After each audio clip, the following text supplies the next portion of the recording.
2026ஆம் ஆண்டில் outstanding service for prevention of blindness award பெற்றவர் யார்? Who received the Outstanding Service for Prevention of Blindness Award 2026? மோகன் ராஜன். எந்த துறையில் 3 தசாப்தங்களாக சேவை செய்ததற்காக இந்த விருது வழங்கப்பட்டது? The award was given for 3 decades of service in which field? Ophthalmology. 2024-25ஆம் ஆண்டில் தமிழ்நாட்டின் பொருளாதார வளர்ச்சி வீதம் எவ்வளவு? What was Tamil Nadu's economic growth rate in 2024-25? 11.19%. 14 ஆண்டுகளுக்குப் பிறகு தமிழ்நாடு அடைந்த முக்கிய பொருளாதார சாதனை எது?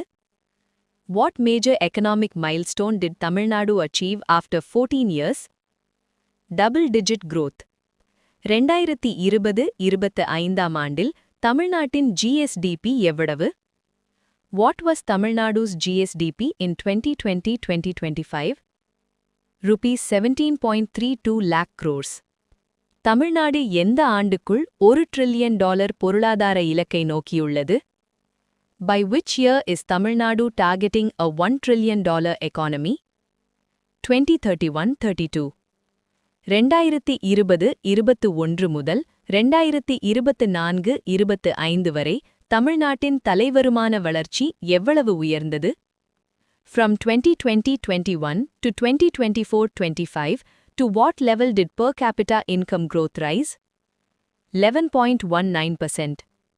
2020-21ஆம் ஆண்டில் தமிழ்நாட்டின் தலைவருமானம் எவ்வளவு? What was Tamil Nadu's per capita income in 2020-21?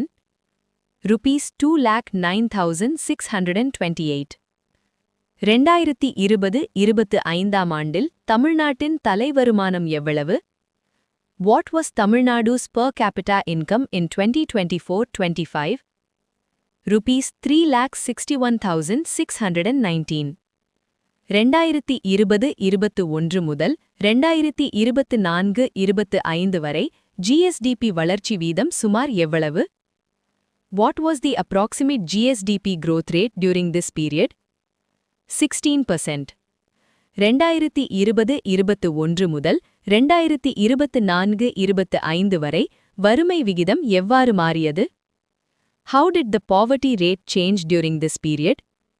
Declined to 1.43%. 2020-21ஆம் ஆண்டில் தமிழ்நாட்டின் வறுமை விகிதம் எவ்வளவு? What was the poverty rate in Tamil Nadu in 2020-21? 2.20%.